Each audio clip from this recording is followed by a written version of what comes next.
because his son is also here. I don't want to miss out on this action. And so it's 3 legions. There's several hundred of these Roman soldiers have died. They're in the houses, they're buried, etc. They've rescued Vespasian out of the city. He gives them this speech about the importance of method without passion, the Roman way. It served them so well for so many decades, centuries really by then. And they came up with a new plan. And the new plan was actually surprisingly simple. Instead of this sort of all-out assault, they already had that breach there. Right? They decided they needed a second breach. So what they did is they got their crack engineering squad, because Romans had an engineering squad just as they had a cooking squad, they had a medical squad, and then all the fighters. Okay. They got their crack engineering squad, and they were very good at engineering, by the way. Secretly at night, 3 of the engineers crept up to the base of that tower you can see there. It looks like a nice slope, because that slope is made of the ruins of what they ended up doing here. To remove that, think of a tower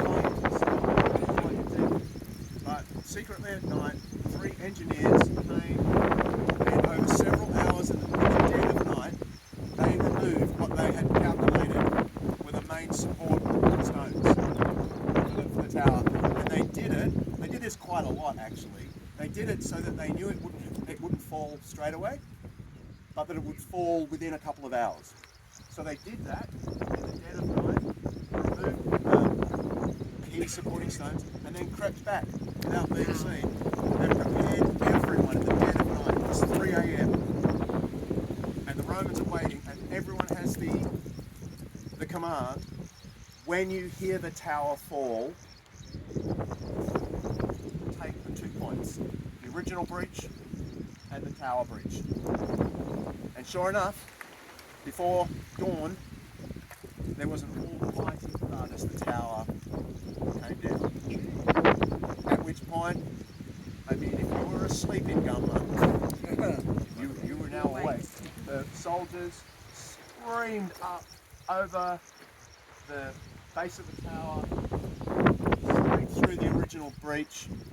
There was an almighty wind. I mean, we're feeling a little wind, but there was a great wind. That was actually going southwest, and the Roman soldiers had a really easy time of it, because every arrow they shot went with the wind, with a incredible velocity, and it was clearly all over. The Jewish fighters realized what was happening, and they knew there was a precipice over the back of the city where we're going to go, and they did their best. I mean, we're told, Josephus tells us, he's up there watching the whole thing, recording the whole thing. The soldiers are fighting back, arrows coming, this wind here now, this direction wind. The arrows just coming everywhere. They're doing their best to fight the Romans, but when it became clear that there was no hope, they toward the precipice as far back as they could, and the men stood here. Then they realised there was no hope. Josephus tells us the men did what they would, in a sense, later do at Masada.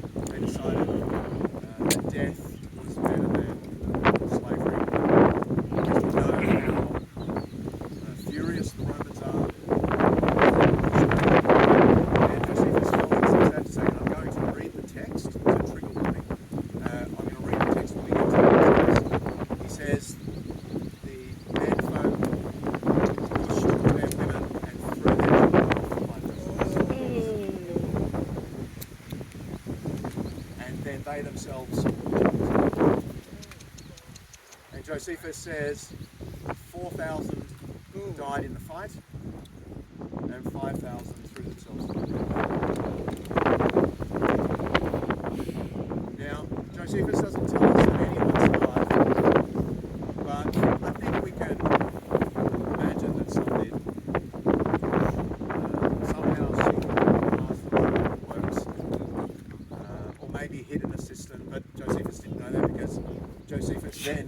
goes off with the armies as they make their way south, methodically taking town after town after town, even having a sea battle, if you can imagine that, on the Sea of Galilee, in the kind of boats that some of you saw yesterday.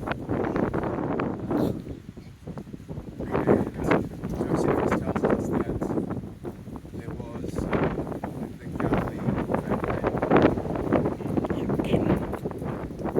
the soldiers kept on making their way down south until they reached Jerusalem in about June AD 70. They spent 2 months working out how to take Jerusalem. August AD 70, they took Jerusalem. All over except for the mopping up operation down in the south. That's very impressive. Any kingdom of God, our governor, zealot families thought was about to arrive. Did not. Thanks. Just wondering about the practicalities of actually removing those stones out of the tower base.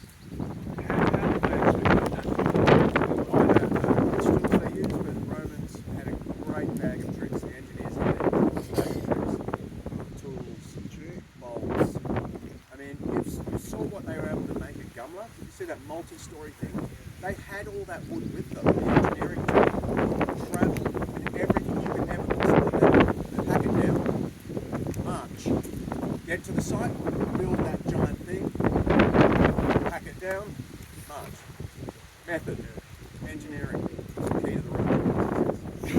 Now, they have found in this ruin, we're not taking you to the museum today at the top of the hill. That is a museum now because it's Shabbat and it's closed. But on display at the museum are ballista balls like this. These are real ones. These are found here in Gumla.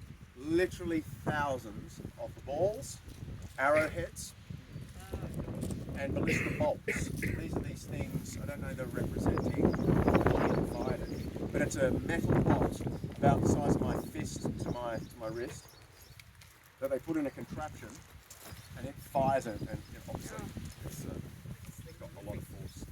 And anyway, they found thousands of them here. Found coins, cups, etc. Human remains? No human remains. No human remains. Thank God. The Romans, so two things, the Romans will have found every dead body of their comrades. They did not leave anyone behind. What did they do to them? Bury them properly, yeah. And or burn them, depending on what's most necessary for you. And any Jewish communities around about, there was any Jewish remains. Yeah. So it's interesting that we find stacks of weapons and no bodies. We find Roman helmets. So it was obviously attached to a head at one point. There's a Roman helmet on display that was found in one of the collapsed buildings here. That's amazing. Wow. Okay, so now I'm going to take you down. We're going to